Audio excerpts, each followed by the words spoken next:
ठीक है, तो टॉपिक स्टार्ट करते हैं फिर मैम। ठीक है, जीन प्याजे की थ्योरी।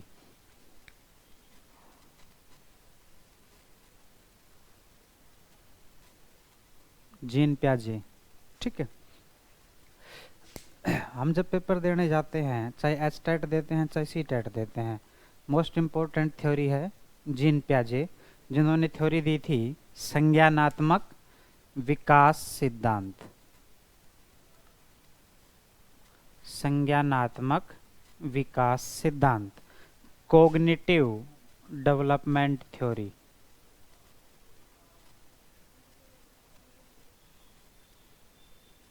कोग्निटिव डेवलपमेंट थ्योरी, ये दी है जीन प्याजे ने। ठीक है, जीन प्याजे ने क्या किया, अपनी वाइफ के साथ मिलकर के अपने बच्चों के ऊपर कुछ प्रयोग किए, बच्चे के सामने कृत्रिम रूप से समस्याएं भी रख दी। अब उन समस्याओं में बच्चा कैसे व्यवहार करता है, इन परिस्थितियों को देखते हुए जो कुछ निष्कर्ष निकाला, उसी को आधार मानकर एक थ्योरी दे दी जिसका नाम है संज्ञानात्मक विकास सिद्धांत या cognitive development theory, given by gene प्याजे। Gene प्याजे ने कोग्निटिव डेवलपमेंट थ्योरी को 4 अवस्थाओं में बांटा है।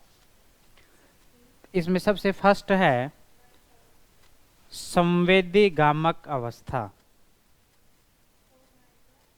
संवेदी गामक अवस्था, सेंसरी मोटर। इसका टाइम पीरियड है 0 से 2 साल। सेकंड है पूर्व संक्रियात्मक अवस्था।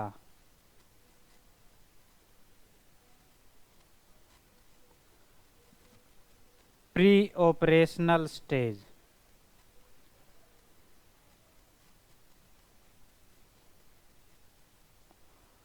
इसका टाइम पीरियड है 2 से 7 साल। तीसरी स्टेज है मूर्त संक्रियात्मक अवस्था, concrete operational stage.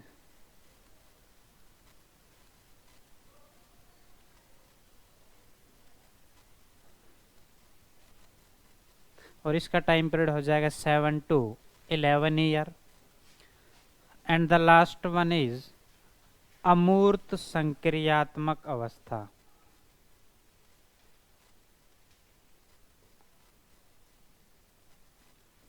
Formal operational stage.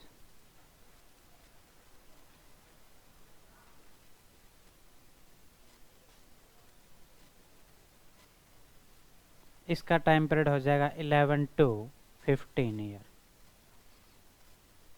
ठीक है, टोटल 4 स्टेज हो जाएगी। फर्स्ट है संवेदी गामक, सेकंड है पूर्व संक्रियात्मक, तीसरा हो जाएगा मूर्त संक्रियात्मक, और फोर्थ हो जाएगा अमूर्त संक्रियात्मक। Sensory motor, pre operational, concrete operational, formal operational. अगर एज की बात करें तो 0 से 2 साल, 2 से 7, 7 to 11 और 11 to 15। ठीक है, तो बात करते हैं सबसे पहले संवेदी गामक अवस्था, सेंसरी मोटर स्टेज। भाई टाइम पीरियड है 0 से 2 साल। अब बच्चा 0 से 2 साल का है, अर्थात जन्म लेते ही बच्चा बोलने तो लगता नहीं है ना। तो अपने जो मन की भावनाएं होती है, इमोशंस जो है, उनको प्रकट करता है इंद्रियों के माध्यम से, सेंसेस के माध्यम से। इसीलिए इस अवस्था का दूसरा नाम हो जाता है इंद्रिय जनित अवस्था। इंद्रिय जनित अवस्था, या मैं कह सकता हूं संवेदी गामक अवस्था, लेकिन इंग्लिश में नाम मिलेगा यही आपको, सेंसरी मोटर, 0 से 2 साल।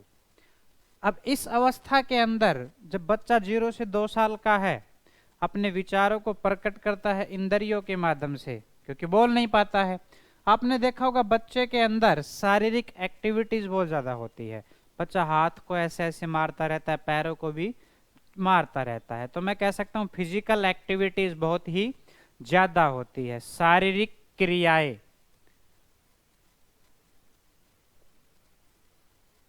तो ये फिजिकल एक्टिविटीज विशेषता हो जाएगी संवेदी गामक अवस्था की। ठीक है। इस अवस्था में बच्चे में एक महत्वपूर्ण एक गुण और पाया जाता है, इमिटेशन, अनुकरण।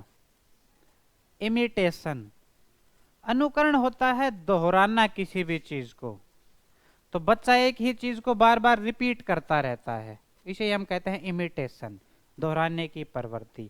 तो अनुकरण की प्रवृत्ति उसी चीज को कॉपी करने की कोशिश करता है, अनुकरण है। ये कहाँ हो जाएगा? संवेदी गामक अवस्था। एक बात और पढ़ते हैं, वस्तु स्थायित्व, ऑब्जेक्ट परमानेंसी।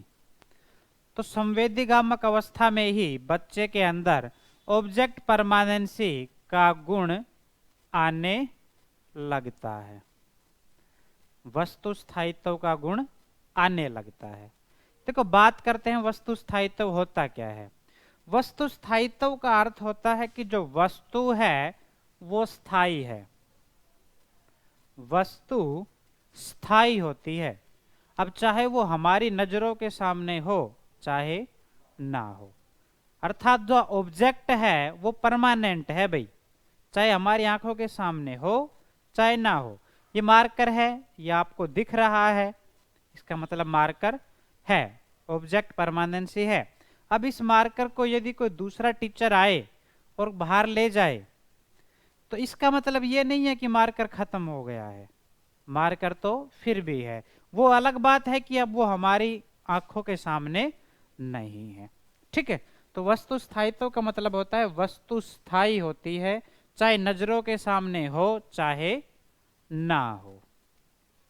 फिर बात करते हैं 0 से 8 माह तक, प्रारंभ के जो 8 महीने होते हैं इसके अंदर बच्चे में वस्तु स्थायित्व नहीं होता। 0 से 8 महीने तक बच्चे के अंदर वस्तु स्थायित्व का गुण नहीं होता। कब तक नहीं होता? 0 से 8 महीने तक। लेकिन 8 महीने के बाद ये गुण बच्चे में आने लगता है। 8 माह के बाद ऑब्जेक्ट परमानेंसी का गुण बच्चे में आने लगता है।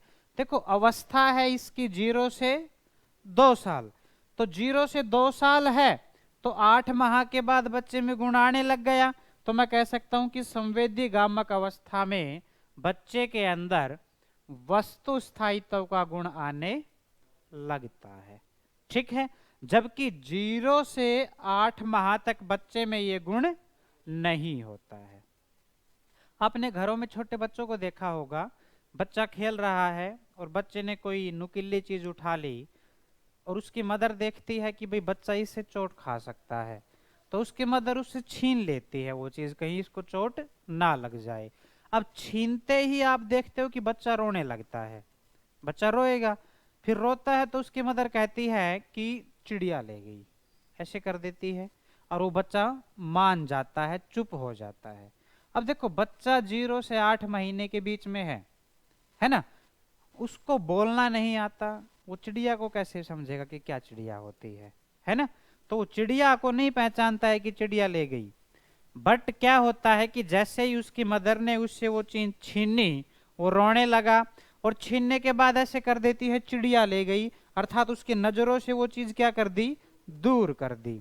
और जैसे ही नजरों से दूर हो गई वो चीज बच्चे से, बच्चा उस चीज के बारे में भूल जाता है। ठीक है।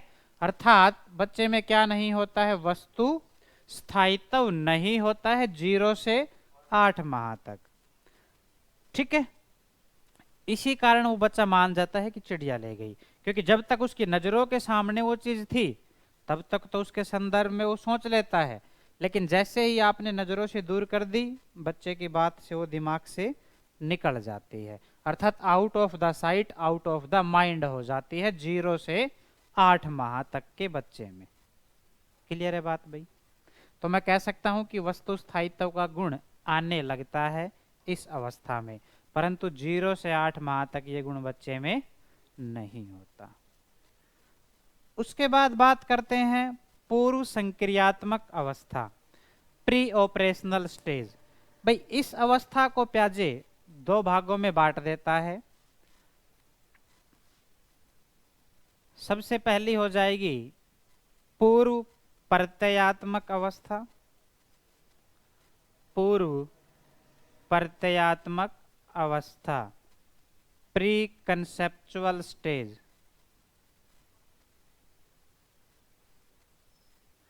ये है 2 से 4 साल। और दूसरी हो जाएगी अंतःपरगय अवस्था, अंतःपरगय अवस्था, इंट्यूटिव स्टेज, इंट्यूटिव स्टेज। और इसका टाइम पीरियड है 4 से 7 साल। ठीक है, देखो बच्चा भाई 2 साल से बड़ा हो चुका है। ठीक है, पूर्व संक्रियात्मक अवस्था है 2 से 7 साल। हमने इसको 2 भागों में डिवाइड कर दिया, प्री कंसेप्चुअल स्टेज और इंट्यूटिव स्टेज। प्री कंसेप्चुअल पूर्व प्रत्ययात्मक अवस्था 2 से 4 साल और आपका अंतःपरगय अवस्था 4 से 7 साल।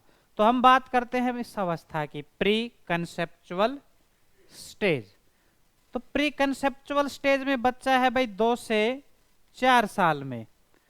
अब देखो बच्चा जब 2 से 4 साल में है तो कहीं ना कहीं बच्चा बोलने भी लग गया है।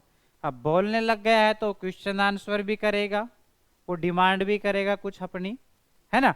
तो खिलौनों की अवस्था क्या हो जाएगी, प्री कंसेप्चुअल स्टेज, यानी पूर्व प्रत्ययात्मक अवस्था।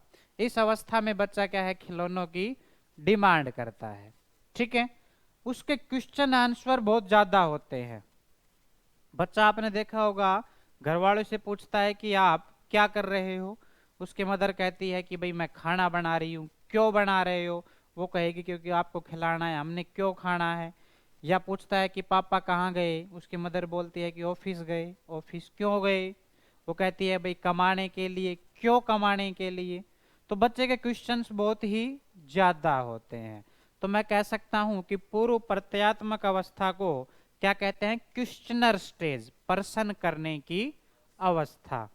ठीक है भाई, प्रश्न करने की अवस्था।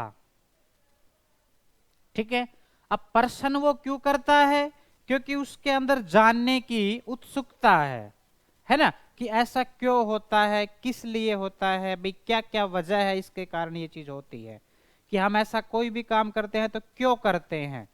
जिज्ञासु प्रवृत्ति बहुत ही ज्यादा होती है। तो मैं कह सकता हूं लर्निंग क्रस्टी होती है, जिज्ञासु प्रवृत्ति की अवस्था। ठीक है, जिज्ञासु प्रवृत्ति की अवस्था, प्रश्न करने की अवस्था, खिलौनों की अवस्था, पूर्व प्रत्ययात्मक अवस्था। ठीक है, इसके अंदर कुछ और मुख्य विशेषताएं बच्चे में पाई जाती है। लिखेंगे अहम केंद्र की भावना, अहम केंद्र की भावना, इगोसेंट्रिज्म, अहम केंद्र की भावना, ईगो सेंट्रिज्म। ठीक है, नेक्स्ट लिखेंगे प्रतीकों का ज्ञान, प्रतीकों का ज्ञान, सिंबॉलिक नॉलेज डेवलप होने लगती है। अहम केंद्र की भावना होती है, प्रतीकों का ज्ञान होता है। नेक्स्ट लिखेंगे जीववाद, एनिमिज्म, जीववाद, एनिमिज्म।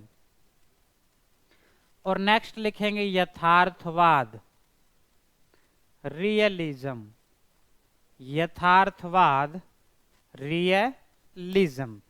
भाई बच्चे के अंदर क्या होता है, अहम केंद्र की भावना होती है, प्रतीकों का ज्ञान होने लगता है, जीववाद की भावना होती है, यथार्थवाद भी बच्चे में होता है। अर्थात मैं कह सकता हूं ईगोसेंट्रिज्म, अहम केंद्र की भावना, सिंबॉलिक नॉलेज प्रतीकों का ज्ञान, जीववाद एनिमिज्म, यथार्थवाद रियलिज्म, ये बच्चे के अंदर विशेषताएं होती है। इसके अलावा हमने पढ़ा था कि बच्चे के अंदर जिज्ञासु प्रवृत्ति होती है, बच्चा प्रश्न करने की अवस्था होती है, खिलौनों की अवस्था होती है। ठीक है, अब वन वन करके समझते हैं कि ये होते क्या है। पहला बात करते हैं अहम केंद्र की भावना, ईगो सेंट्रिज्म। भाई ईगो सेंट्रिज्म से अभिप्राय है कि जैसा मैं सोचता हूं पूरी दुनिया वैसा ही सोचती है। भाई जैसा मैं करता हूं वैसा ही होता है, अर्थात जैसा मैं सोचता हूं सारी दुनिया उसी प्रकार सोचती है। ठीक है, बच्चा घर से बाहर निकलता है और रोड पर चलता है, चलते हुए आसमान की तरफ देखता है और फिर चलने लगता है, फिर देखता है कि मैं चलता हूं तो सूर्य मेरे पीछे पीछे चल रहा है। फिर वो क्या करता है कि चलते चलते रुक जाता है और रुक करके फिर आसमान को देखता है, फिर सोचता है कि अब मैं रुक गया हूं तो अब सूर्य भी रुक गया है ना। अर्थात जैसा मैं करता हूं वैसा ही होता है। ये चीज क्या कहलाती है? अहम केंद्रिता। ठीक है, नेक्स्ट बात करते हैं प्रतीकों का ज्ञान, सिंबॉलिक नॉलेज बच्चे में डेवलप होने लगती है।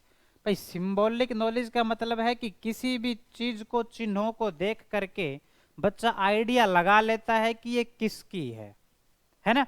बच्चा घर में खेल रहा है, उसकी मदर कहती है कि ठीक है भाई आप खेलते रहो, मैं ऑफिस जाती हूँ, ठीक है, कहीं ज्यादा बार बार मत जाना। अब उसकी मदर आ जाती है, लेकिन बच्चा क्या है कि उसकी मदर के जाते ही घर से बाहर निकल जाता है। अब वो खूब खेल रहा है दोस्तों के साथ, फिर जब वो घर पे आता है तो जैसे ही घर में एंट्री करता है बच्चा, उसको दिखाई देता है कि मदर का तो हैंडबैग रखा हुआ है। अब उसके दिमाग में आ जाएगा कि माँ आ चुकी है, अर्थात वो उन चिन्हों को, प्रतीकों को देखकर ही आइडिया लगा लेता है। तो मैं कहता हूं कि बच्चे में प्रतीकों का ज्ञान अर्थात सिंबॉलिक नॉलेज डेवलप होने लगती है। ठीक है, उसके बाद बात करता हूं जीववाद, एनिमिज्म। भाई जीववाद होता है निर्जीव वस्तु को जीवित समझना, निर्जीव को जीवित समझना, अर्थात नॉन लिविंग थिंग को लिविंग समझना। यह क्या होता है? जीववाद। ठीक है, आपने देखा होगा बच्चा भाई अब 2 से 4 साल की स्टेज में है तो खिलौने मांग रहा है। अब उसकी माँ ने उसके लिए गुड़िया ला के दे दी, साइकिल ला के दे दी। अब जैसे ही शाम का टाइम होता है, दिन में तो साइकिल खूब चला रहा है, लेकिन जैसे ही शाम का टाइम होता है बच्चा अपनी माँ को बोलता है कि माँ इस साइकिल को अंदर खड़ी कर दो, इसे डर लग रहा होगा, है ना। अब ऐसा क्यों बोलता है? क्योंकि बच्चे को पता नहीं ये साइकिल निर्जीव है, वो साइकिल को समझता है सजीव। ठीक है, खाना खाने लगता है बच्चा, जैसे ही उसकी माँ खाना डाल के देती है बच्चे को, तो बच्चा खुद तो खाना खाता ही खाता है, साथ में अपनी गुड़िया को भी खिलाता है।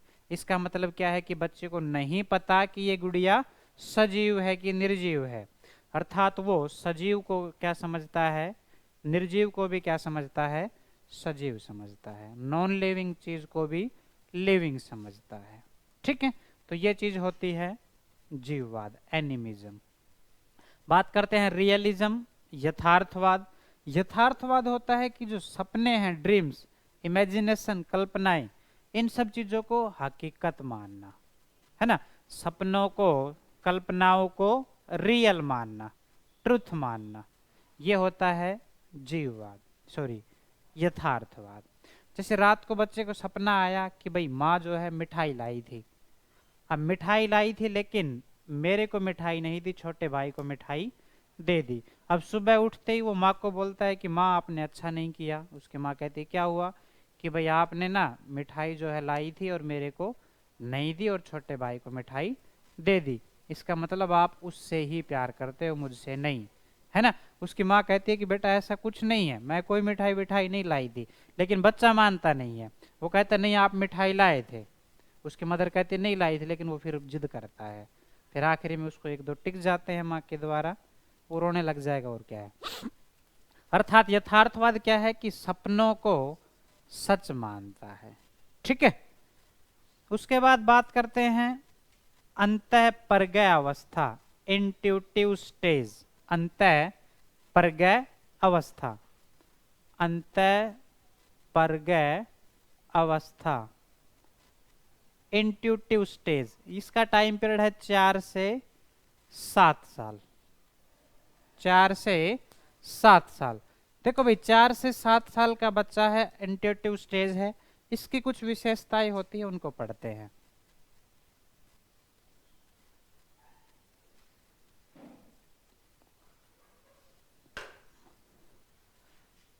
भाई इस अवस्था में बच्चों को निम्न चीजों की नॉलेज नहीं होती। इस अवस्था में बच्चों को निम्नलिखित चीजों की नॉलेज नहीं होती या निम्नलिखित चीजों की जानकारी नहीं होती। किन किन की जानकारी नहीं होती, अब वो पॉइंट हम लिखते हैं। बच्चे के अंदर विकेंद्रीकरण नहीं होता, विकेंद्रीकरण, डिसेंट्रेशन। बच्चे के अंदर पलटन नहीं होता, रिवर्सिबिलिटी। और बच्चे के अंदर संरक्षण का नॉलेज नहीं होता, कंजर्वेशन। भाई जो दूसरी अवस्था है, 2 भागों में बांट दिया था, पूर्व प्रत्ययात्मक अवस्था, अंतः परगय अवस्था। तो अंतः परगय अवस्था के अंदर बच्चों को निम्न चीजों की नॉलेज नहीं होती। किन किन की नॉलेज नहीं होती? विकेंद्रीकरण, पलटन, संरक्षण। विकेंद्रीकरण डिसेंट्रेशन, पलटन रिवर्सिबिलिटी, और संरक्षण कंजर्वेशन। इन सब चीजों की नॉलेज बच्चे को नहीं होती अंतः परगय अवस्था में। फिर हम बात करते हैं कि भाई ये होते क्या हैं, विकेंद्रीकरण होता क्या है। तो विकेंद्रीकरण का अर्थ होता है एक से ज्यादा विशेषताओं पर ध्यान देना। एक से ज्यादा विशेषताओं पर ध्यान देना।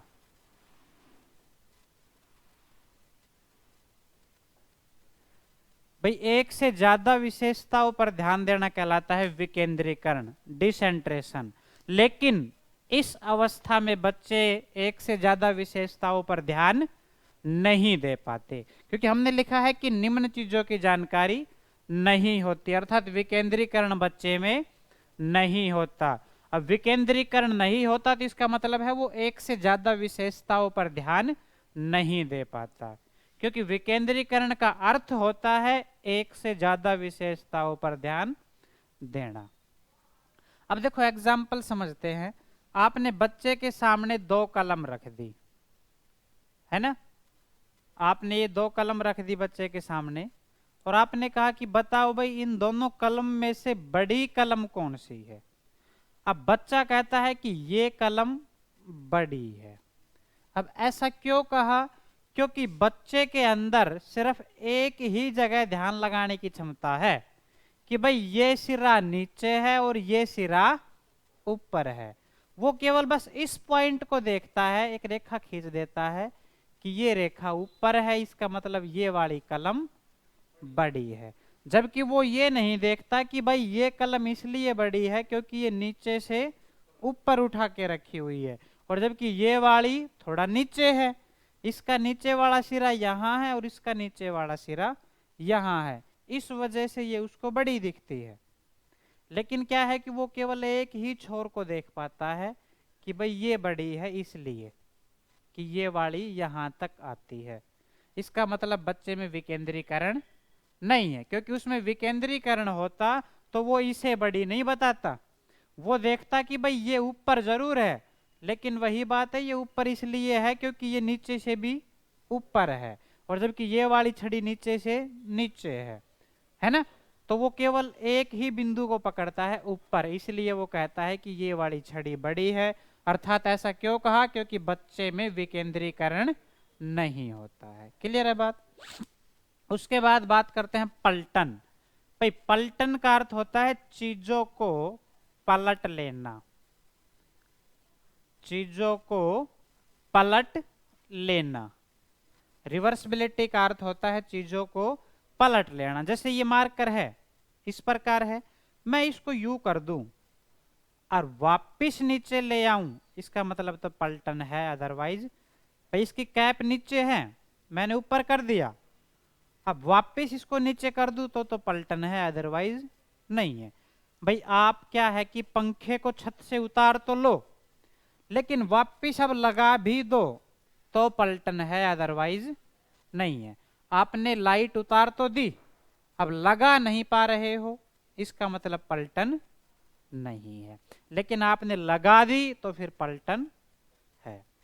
आप मिस्त्री तो बन गए, मैकेनिक तो बन गए, रेडियो तो खोल दिया, लेकिन रेडियो को वापस बंद नहीं कर पा रहे हो, इसका मतलब पलटन नहीं है। और यदि रेडियो को खोल के रेडियो को बंद भी कर देते हो तो फिर पलटन है। लेकिन बच्चे के अंदर पलटन नहीं होता, इस स्टेज पर बच्चे में पलटन नहीं होता। क्वेश्चन में कैसे देता है, आपसे कहेगा एक बच्चे को एक अध्यापिका ने कहा कि 5 + 3 = 8, तो बताइए 8 - 3 क्या होगा।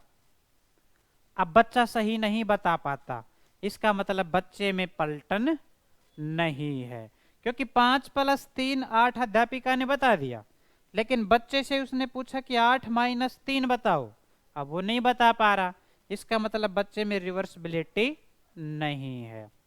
एक अध्यापिका ने बच्चे से कहा कि भाई तुम्हारे घर से और तुम्हारे स्कूल का जो डिस्टेंस है वो है 1 किलोमीटर, तुम्हारे घर से स्कूल की दूरी है 1 किलोमीटर, तो बताइए स्कूल से और घर की दूरी।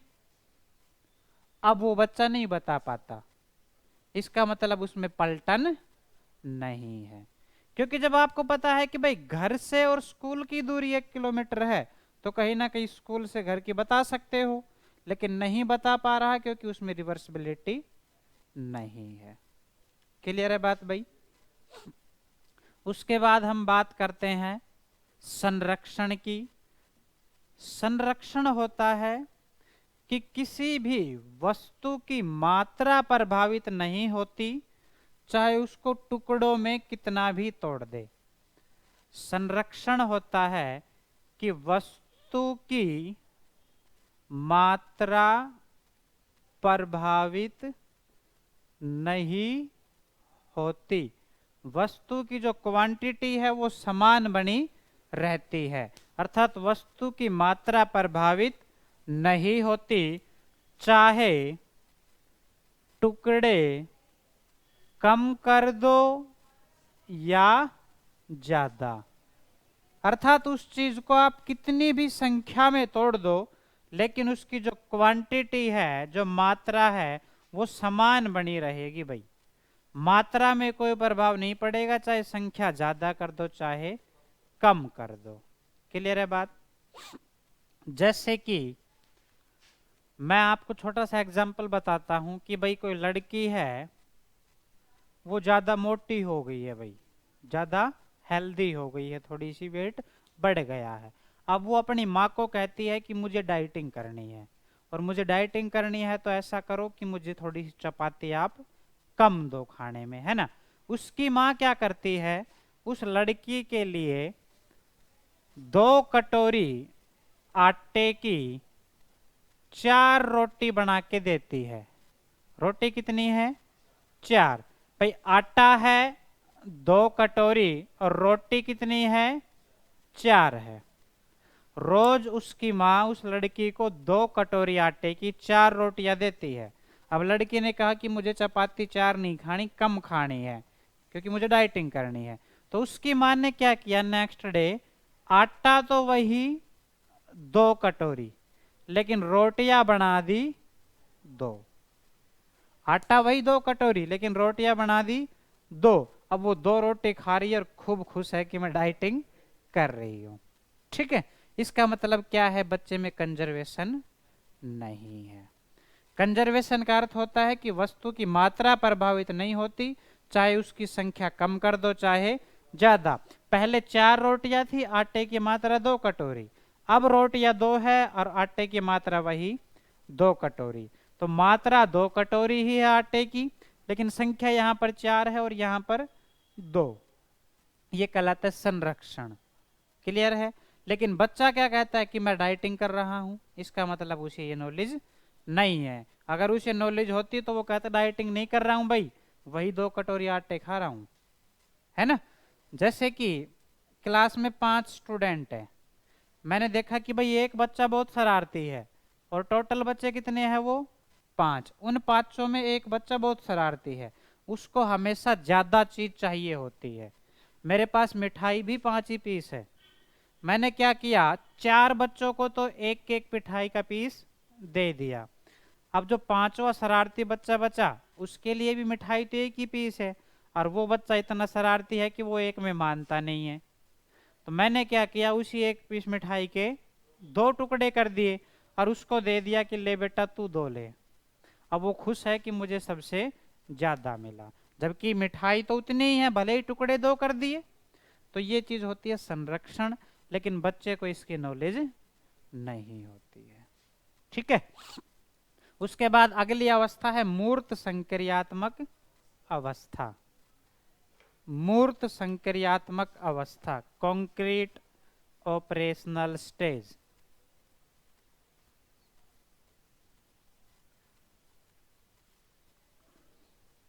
भाई मूर्त संक्रियात्मक अवस्था के अंदर बच्चे को ये सब नॉलेज हो जाएगी जो यहाँ पर नहीं थी, जो पिछली स्टेज पर नहीं थी, वो सब नॉलेज मूर्त संक्रियात्मक अवस्था में हो जाएगी। अर्थात बच्चे के अंदर विकेंद्रीकरण का ज्ञान हो जाता है, बच्चे में पलटन का गुण आ जाता है, बच्चे में संरक्षण का गुण आ जाता है। ठीक है। अब आपसे पूछता है कि विकेंद्रीकरण कहाँ डेवलप हो जाता है, तो मूर्त संक्रियात्मक अवस्था में डेवलप हो जाता है। ठीक है।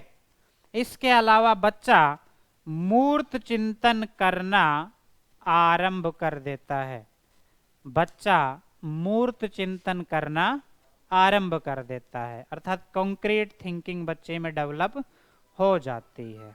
ठीक है। तो आज के लिए जो पढ़ाया इसमें कुछ पूछना है तो बता दो, पूछना है कुछ? ठीक है। तो बाकी अगला फिर नेक्स्ट क्लास में आगे से। ठीक है। ठीक है भाई, थैंक यू।